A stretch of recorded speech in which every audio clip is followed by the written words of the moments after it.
हाँ, तो वैष्णवी बताओ, दो फिगर कब सिमिलर होते हैं?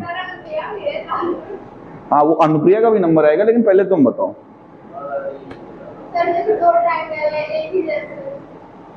एक ही जैसे, सिमिलर का क्या मतलब होता है?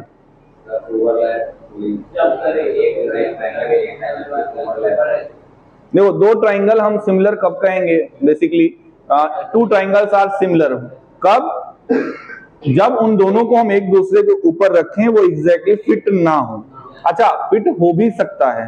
तो सबसे पहली चीज तो आप ये समझो कि जितने भी शेप्स कॉन्ग्रुएंट होते हैं वो ऑलरेडी क्या होते हैं? सिमिलर होते हैं। अगर मैंने कहा कि two triangles are congruent to each other, हमने कहा ये दोनों ट्राइंगल आपस में क्या है? कॉन्ग्रुएंट है। तो अगर कोई दो ट्राइंगल आपस में कॉन्ग्रुएंट हैं तो नेसेसरी है वो सिमिलर भी होंगे। ठीक है? सिमिलर का मतलब जैसे आप समझते हो एक जैसा, है ना? सिमिलर का मतलब यही आप लोगों ने बोला क्या? एक जैसा। तो बिल्कुल सही बात है, एक जैसा। अब जैसे मैंने एक सर्कल ये बनाया, एक सर्कल ये बनाया, ये दोनों सिमिलर हैं? क्या ये दोनों कॉन्ग्रुएंट हैं? है ना? अब मान लो मैंने इसी के बगल में एक सर्कल और बनाया और मैंने कहा इसकी भी रेडियस 2 सेंटीमीटर है और इसकी भी रेडियस 2 सेंटीमीटर है। तो ये दोनों कॉन्ग्रुएंट हैं और ये दोनों सिमिलर भी हैं। क्या ये दोनों एक जैसे नहीं लग रहे हैं क्या? ये तो और ज्यादा एक जैसे लग रहे हैं ना।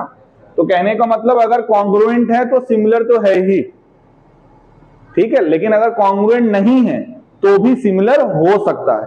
ठीक है, जब वो दिखने में एक जैसा दिखे। आगे चलकर जैसे आपने कॉन्ग्रुएंसी क्राइटेरिया पढ़ी होगी, पढ़ा है 9th क्लास में, बोला ना SAS, triple S, RHS, AAS, SAS, ऐसे 5 क्राइटेरिया पढ़ा है आपने, कॉन्ग्रुएंसी क्राइटेरिया।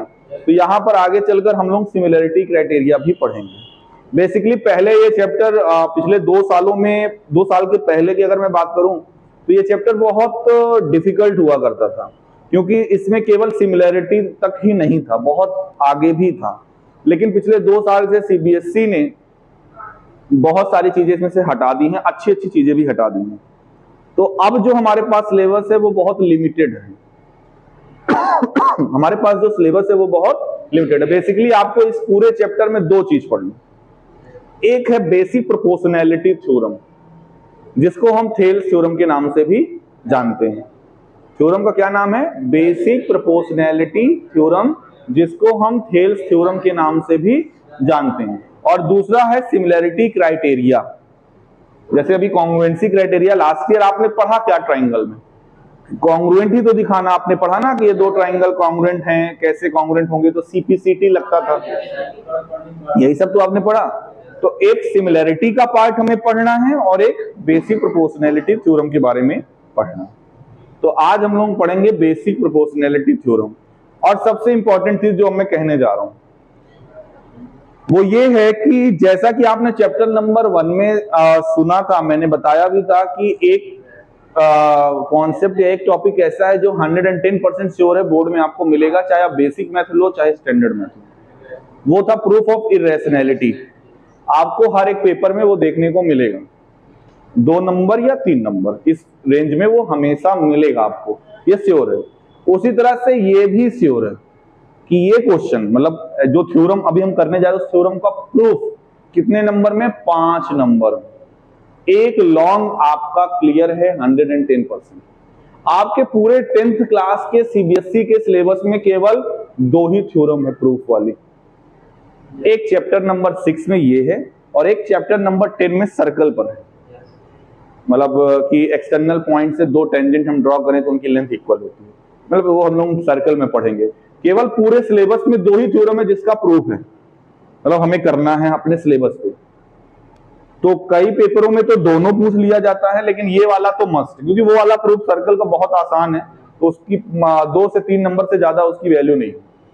लेकिन ये जो है ये 5 नंबर की वैल्यू रखता है। तो समय ना वेस्ट करते हुए हम लोग स्टार्ट करते हैं थ्योरम, बेसिक प्रोपोर्शनैलिटी थ्योरम। तो चलो,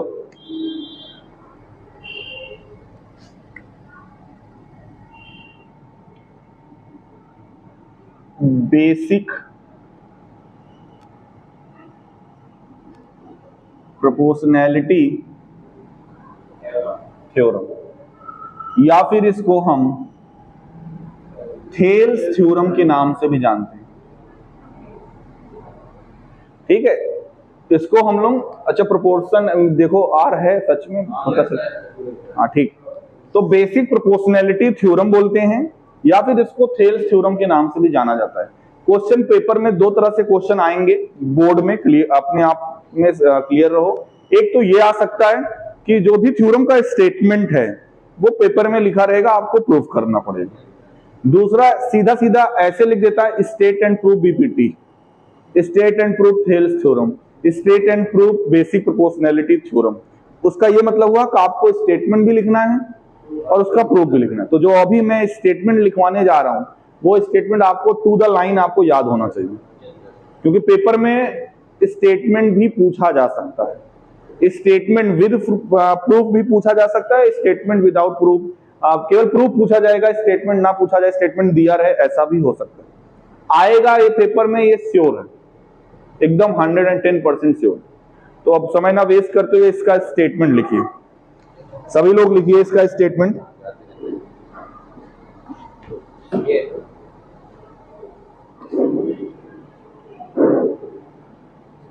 If a line is drawn parallel to one side of a triangle,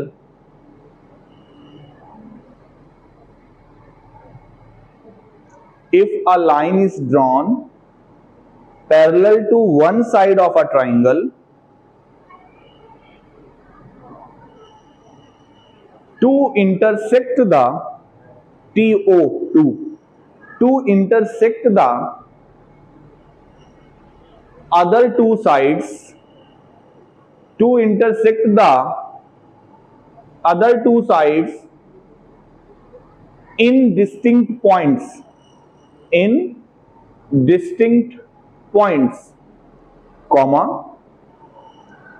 the other two sides are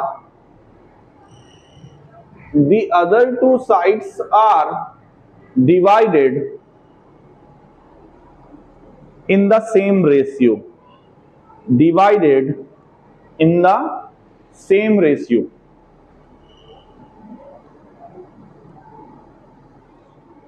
लिख लिया सभी लोगों ने? अब इसको पहले समझिए ये कहा क्या जा रहा है। जो भी स्टेटमेंट, ये स्टेटमेंट आपको टू द लाइन याद करना है। अच्छा, ये एक ऐसा स्टेटमेंट है, मैं यहां पे थोड़ा सा और फिर से रिपीट कर रहा हूं कि ये स्टेटमेंट आपको हो सकता है रेफरेंस देखो तो थोड़ा बहुत अलग लैंग्वेज मिले, हो सकता है कोई और बुक उठाओ तो थोड़ा सा अलग लैंग्वेज, सेंस सभी का सेम है। हो सकता है आप कोई और यूट्यूब पे जाओ या किसी वे में भी जाओ तो आपको स्टेटमेंट में थोड़ा बहुत अलग चेंजेस मिले, मे बी पॉसिबिलिटी है, लेकिन आपको जो मैंने ये स्टेटमेंट लिखवाया वो एनसीईआरटी का एक एक वर्ड है, इवन कॉमा तक भी मैंने एनसीईआरटी से बोला है। तो आपको कुल मिला के यही स्टेटमेंट याद रखना है जिससे आपको पेपर में नंबर मिलेगा। ठीक है, स्टेटमेंट यही याद होना चाहिए। अब आते हैं इसके प्रूफ पे। तो पहले इस स्टेटमेंट में जो कहा गया उसको समझते हैं। बोला ये जा रहा है कि एक ट्राइंगल है, हमने मान लिया वो ट्राइंगल है ABC। अब बोला क्या जा रहा है कि ट्राइंगल के है किसी एक साइड से, वो साइड, एक साइड कौन सी हो सकती है? कोई भी, AB भी हो सकती है, BC भी हो सकती है, AC भी हो सकती है, आपकी मर्जी, चाहे जो साइड चूज कर लो। ट्राइंगल की तीन साइड्स होती है, किसी एक साइड को चूज कर लो, आपकी मर्जी, यू आर फ्री। क्योंकि ये प्रूफ हम पहली बार कर रहे हैं तो हम उसी साइड को चूज करना पसंद करेंगे जिसमें हमको आसानी हो समझने में। तो हमने वो साइड कौन सी चूज किया? सपोज करो AB। तो इस साइड में आपको कोई भी एक पॉइंट कंसीडर कर लेना। ये पॉइंट बिल्कुल मिड में हो ये जरूरी नहीं है, बस पॉइंट कंसीडर करना है इस लाइन पे कहीं पर भी, ये पॉइंट बिल्कुल मिड में हो जरूरी नहीं है। अब आपको करना क्या है, इस पॉइंट से एक लाइन ड्रॉ करनी है और ये जो लाइन जा रही है ये आपके बेस के पैरेलल होनी चाहिए। जो ट्राइंगल की तीसरी साइड होगी उसके क्या होनी चाहिए, पैरेलल। तो जब ये लाइन जाएगी तो ये ट्राइंगल के दूसरी साइड को भी तो कहीं ना कहीं मुलाकात करेगी। तो इस पॉइंट को हमने नाम दे दिया डी और इस पॉइंट को हमने नाम दे दिया ई। बेसिक प्रोपोर्शनैलिटी थ्योरम ये कहता है कि ये जो लाइन डीई है जो कि बेस इसके ट्राइंगल के तीसरी साइड के पैरेलल है, ये डीई ट्राइंगल की इन दोनों साइड्स ए बी और ए सी को दो इक्वल रेशियो में डिवाइड करता है। जैसे A D upon D B is same as A E upon E C. यानी एक्चुअल में हमें प्रूफ क्या करना है, A D by D B equals to A E by E C, ये हमें प्रूफ करना है। आप एक बार इस स्टेटमेंट को पढ़ो, सब लोग अपने अपने कॉपी में जो लिखे उसको पढ़ो और उसको इस फिगर से रिलेट कराओ। कहीं पे भी डाउट आ रहा है पहले उसको क्लियर करो, तब हम आगे प्रूफ पे बढ़ते हैं।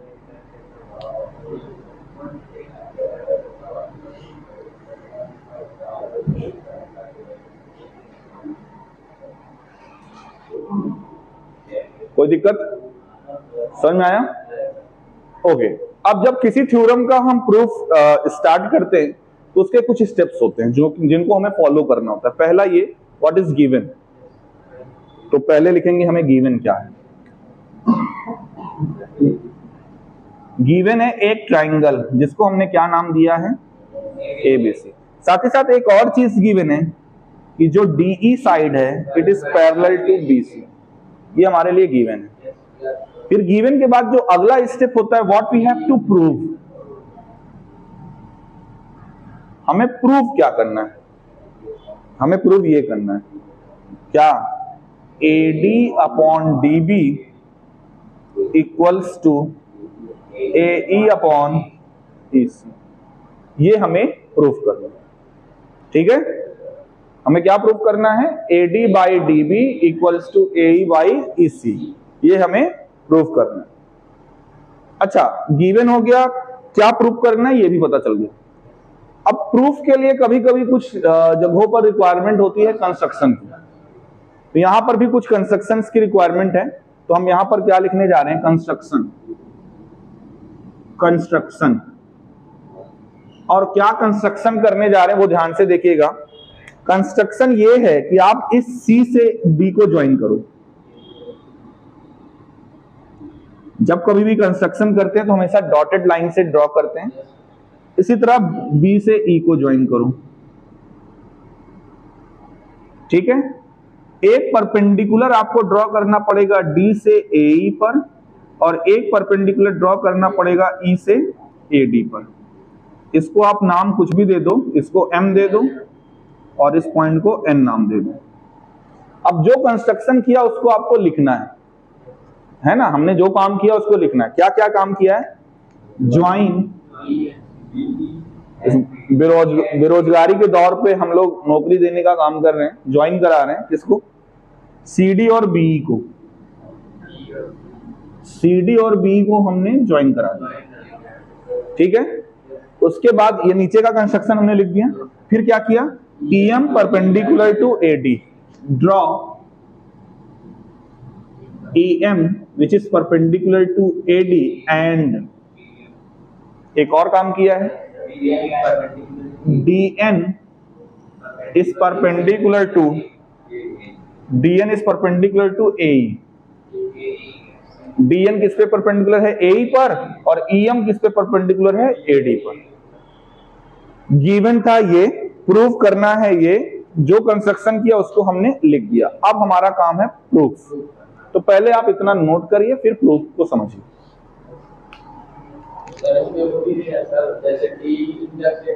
हाँ, आप ये लिख सकते हो, D and E are points in the sides AB and AC, बिल्कुल आप लिख सकते हो गिवन में। नहीं, एग्जाम में मैंने बोला ना, दो ही तरह से क्वेश्चन पूछा जाएगा, state and proof basic proportionality theorem. तो आपको तो कुछ नहीं दिया, बस इतना ही लिखा रहेगा।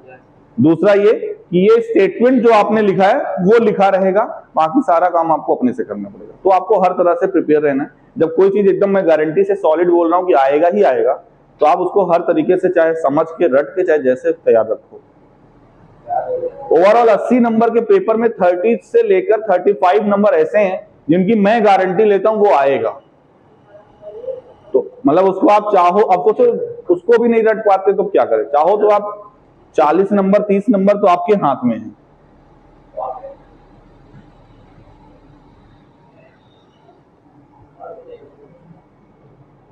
नोट हो जाएगा, बताना कहाँ रखा रजिस्टर जी।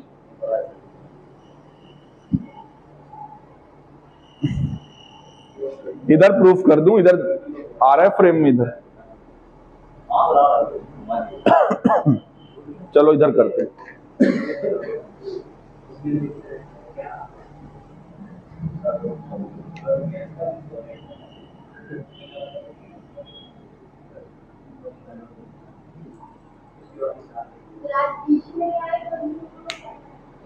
क्या हुआ?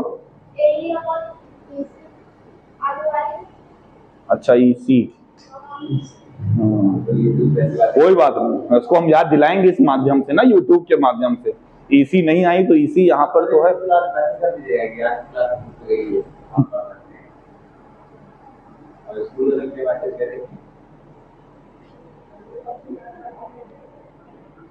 हो गया, चलिए अब आगे देखिए।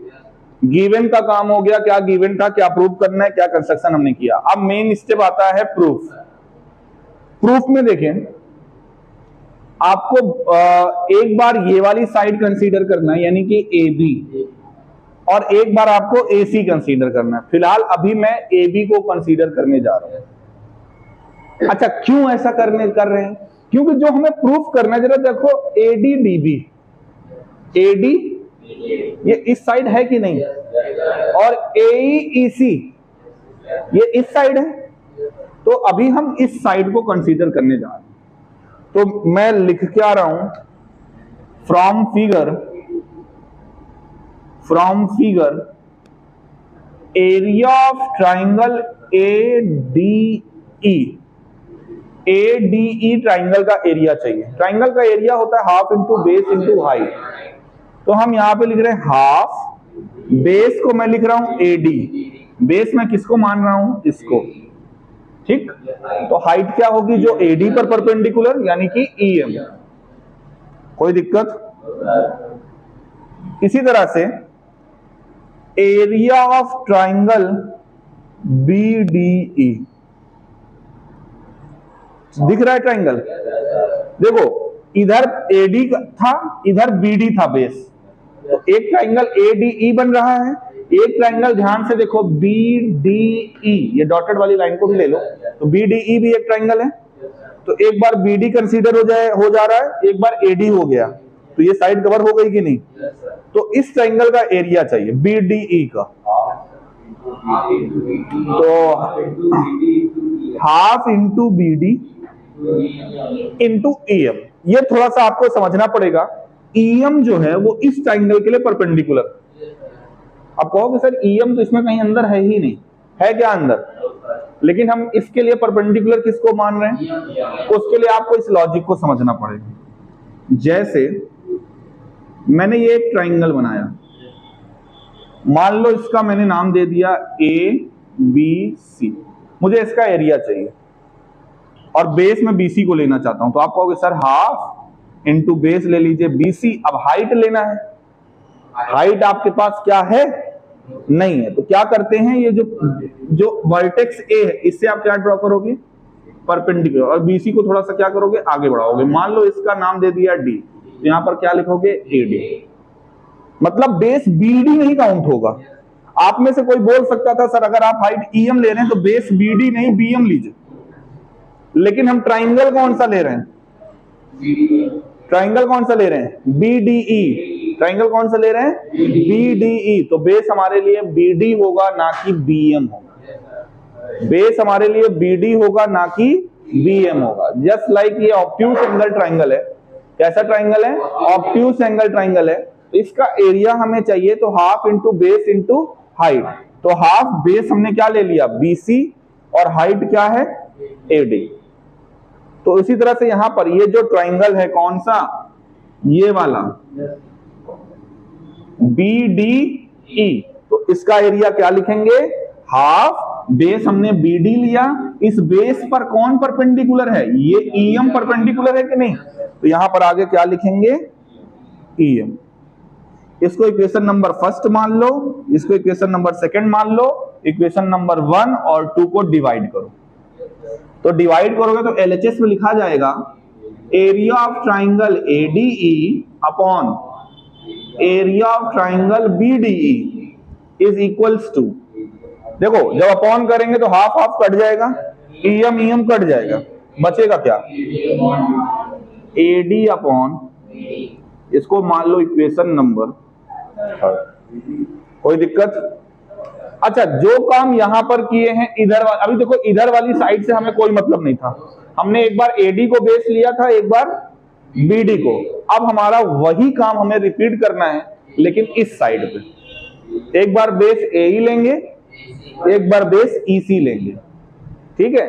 तो चलो इधर वाला प्रूफ कर, इधर वाला नोट किए हो ना तुम लोग कंस्ट्रक्शन तक, देखो इसको आगे, तो again from figure area of triangle ADE, area of triangle is equals to, अब इस बार बेस हम AD नहीं ले रहे हैं, AD तो ले चुके हैं ना, कौन सा लेंगे, AE, तो half into AE, what is height, DN, क्योंकि AE पर परपेंडिकुलर कौन है, DN है ना, तो यहां पर क्या लिखेंगे, DN, कोई दिक्कत। अब एरिया लेंगे कौन से ट्राइंगल का, ECD, ये भी तो एक ट्राइंगल है, ECD, तो area of triangle ECD which is equals to half into base मतलब EC जो कि आज आई नहीं है, इंटू DN, ठीक है। इसको आप मान लीजिए इक्वेशन नंबर 4, इसको मान लीजिए 5, और 4 और 5 को कर दीजिए डिवाइड, 4 और 5 को क्या कर दीजिए, डिवाइड, तो LHS में आएगा area of triangle ADE upon area of triangle ECD equals to, क्या क्या कटेगा, हाफ हाफ कटेगा, बचेगा क्या, AE upon, this is equation number 6, 3 आ गया, 6 आ गया। हमें प्रूफ ये करना था, जो इक्वेशन नंबर 3 है उसका RHS है AD बाई DB, वही तो है, और इक्वेशन नंबर 6 का RHS यही तो है, यानी अगर इन दोनों इक्वेशन के, इक्वेशन नंबर 4 और इक्वेशन नंबर 3, 4 बोल रहा हूं, 6 और 3, 6 और 3 का LHS अगर सेम हो जाए तो RHS सेम हो जाएगा कि नहीं भाई, दो इक्वेशंस के अगर LHS सेम हो तो RHS भी क्या होता है, तो प्रूफ हो गया। अब हमें, हमारा टारगेट है दोनों इक्वेशन के LHS को सेम करना, दोनों इक्वेशन के LHS का न्यूमरेटर देखो सेम है कि नहीं, यहां पे भी एरिया ऑफ ट्राइंगल ADE है, यहां पे भी एरिया ऑफ ट्राइंगल, एक काम तो हो गया। ऐसे ही यहां पे क्या लिखा हुआ, एरिया ऑफ ट्राइंगल ECD, और यहां पे क्या लिखा हुआ, ये सेम नहीं है, यानी अगर इसको और इसको इक्वल कह दें तो काम हो गया, ठीक है। उसके लिए आपको लिखना है एक रिजल्ट, हाँ इसको नोट कर लो, नोट कर लो, नहीं तो उसमें रहेगा, नोट कर लेना, कोई दिक्कत थोड़ी है, अरे इसमें भी तो रहेगा, ठीक है, आप कर लो जल्दी से, चाहे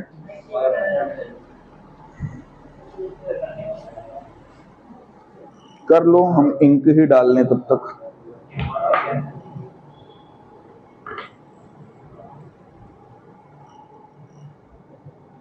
कहाँ घूम रहे थे जी,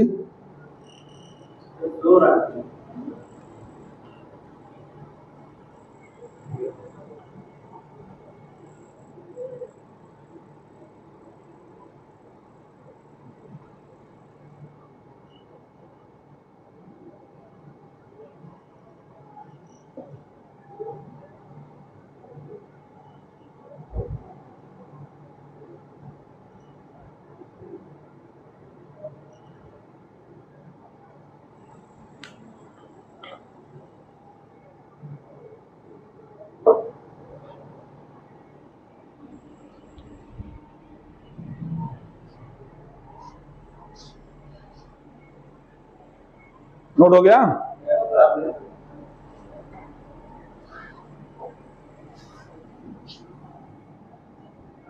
अरे बाकी तो उसमें YouTube पे रहेगा, आप देख लेना।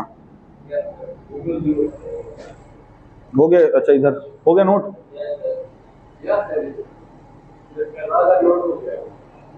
दिखाओ जरा। देखें कॉपी, देखें कहाँ नोट हो गया? मोबाइल में देखेंगे कल।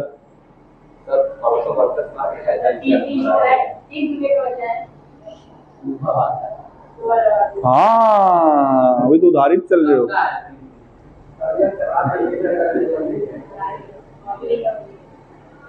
उसके तो हाथ में स्टाम्प दे दिया था ना।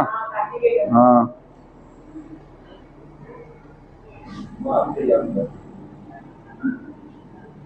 हो गया? चलो यार, मैं फालतू में रफ कर दिया, इसकी मुझे जरूरत पड़ती। इक्वेशन नंबर 3 की। चलो खैर, मैं जो बोलने जा रहा हूं उसको लिखो। लिखिए सभी लोग। we know that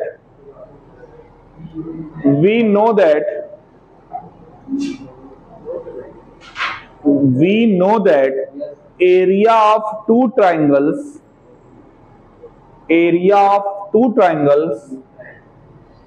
are equal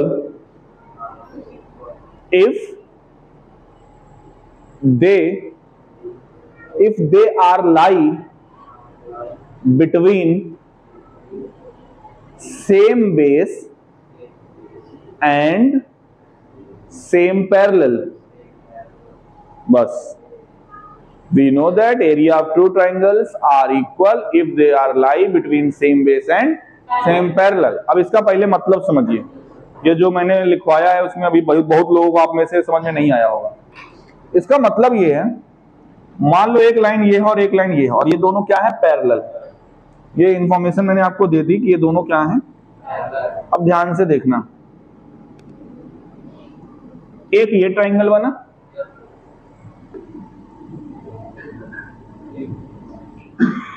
एक ये ट्राइंगल बना। ये जो दो ट्राइंगल बने, इन दोनों ट्राइंगल का बेस सेम है। दोनों ही ट्राइंगल के लिए ये बेस है, कोई दिक्कत किसी को? और दोनों ट्राइंगल के जो वर्टेक्स हैं, थर्ड वर्टेक्स, वो एक ही उस लाइन पे लाई कर रहे हैं जो इस बेस के पैरेलल है। उसी पे लाई कर रहे हैं कि नहीं? इसी को बोला जाता है area of two triangles are equal. कब?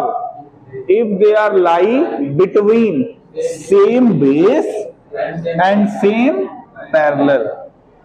समझ आया? उस लॉजिक को यहां पर लाइए। अब क्वेश्चन में गिवन था थ्योरम में कि डीई और बीसी क्या है? पैरेलल है। इसको देखिए, ये ट्राइंगल है। अब उल्टा देखिए, यहां पे जो बेस नीचे कॉमन था, यहां पर देखो एक ट्राइंगल डीईबी बन रहा है और एक ट्राइंगल डीईसी बन रहा है कि नहीं? और दोनों में बेस डीई, ये बेस दोनों में है कि नहीं? और इस इधर इसका वर्टेक्स क्या है? और इस वाले ट्राइंगल का डीईसी का इधर वर्टेक्स क्या है? आप जरा ध्यान से देखो, ये जो हमने अभी लिखवाया ये इस पे लागू होता है कि नहीं? कि हम ये कह दें कि इसी के बाद, स्टेटमेंट के बाद आपको ये लिखना है दैट इज, इससे क्या आपको मिला? Area of triangle BDE is same as area of triangle ECD या DEC। बात है क्लियर? समझ आया कि नहीं? और मैंने तो इक्वेशन नंबर 3 रफ कर दिया है, लेकिन इक्वेशन नंबर 3 क्या था?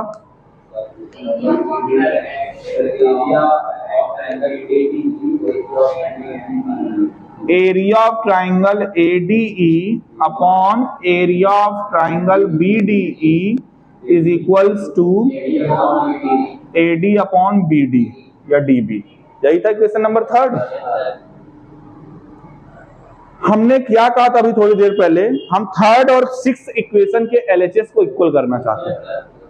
न्यूमरेटर ऑलरेडी इक्वल है, उसमें हमें कुछ सोचना विचारना नहीं। दोनों के डिनोमिनेटर अलग अलग थे, लेकिन अब हमने ये जो नाइन्थ, ये जो रिजल्ट है, आप बोर्ड में भी जब पेपर में ये आएगा आपको ये लाइन लिखना है, वी नो दैट वाली।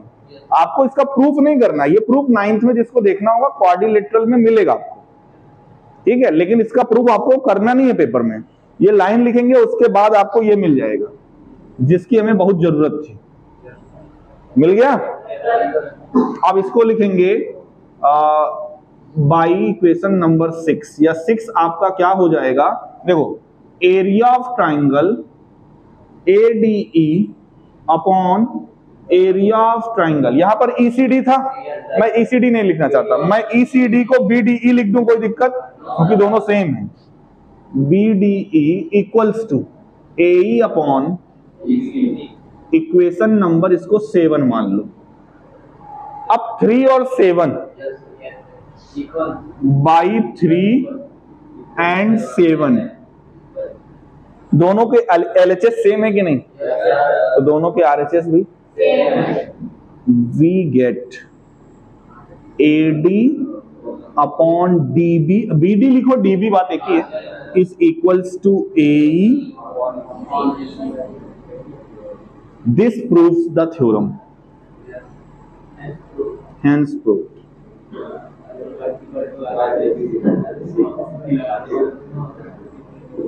ये है complete proof basic proportionality theorem का। अब पता नहीं आपको टफ लगा, इजी लगा या वैसा लगा, लेकिन मुझे ऐसा लगता है अगर 5 नंबर में कोई चीज मिल रही है तो उस नंबर के हिसाब से टफ नहीं है। हाँ, अगर मैं बोलता 1 नंबर का है तो भले आपको लगता कि सर 1 नंबर में इतना बड़ा हमको करना पड़ेगा, लेकिन 5 नंबर के हिसाब से ये बनता है क्वेश्चन। बिल्कुल रटना है, अगर ना समझ में रट लो, 5 नंबर सॉलिड है। स्पेशली वो बच्चे जिनको लगता होगा कि मैथ मेरे बहुत काम आएंगे, कहीं फेल हो जाऊं, तो जो मैं लास्ट में मैं कहता हूं ना कि बूस्टर डोज देने की जरूरत है, वो डोज कुछ और नहीं है कि मैं कोई इंजेक्शन लगा के दूंगा, नहीं, वो डोज ऐसे ही कुछ ऐसे ही टॉपिक देना जो हर लेवल का बच्चा समझ में आए तो याद तो कर ही लेगा, क्योंकि उसको भी माँ बाप को घर में जाके नंबर दिखाने कि हाँ मैं पास हुआ है ना। तो आपको 30 से 40 नंबर ऐसा सॉलिड रहेगा, हो सकता है उस 40 नंबर में आपको 10 क्वेश्चन मिले, कि 10 क्वेश्चन या 15 क्वेश्चन आप एकदम रट्टा मार लो तो 40 नंबर 30 नंबर आ जाए। मैथ जैसे सब्जेक्ट में तो बुरा नहीं, और वो होगा, बिल्कुल आपको टेंशन नहीं लेना। लेकिन हाँ, जो अगर बोल रहे हैं तो उसको फॉलो करो, उसको बिल्कुल उसी समय कंप्लीट करने की कोशिश करो।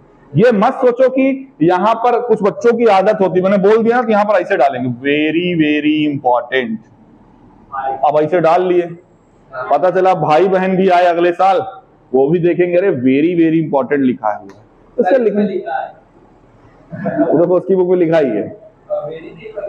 तो कहने का मतलब ये है कि इससे मतलब नहीं है, जिस समय पढ़ाया गया उस समय आपको समझ में आया होगा, उसी दिन जाके उसको फाइनल कर लो।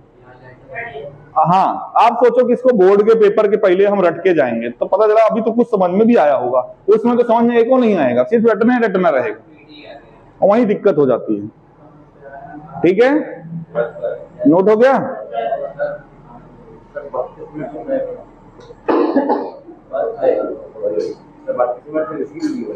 कोई बात नहीं, इंपॉर्टेंट भी तो है। इसको बंद कर दो।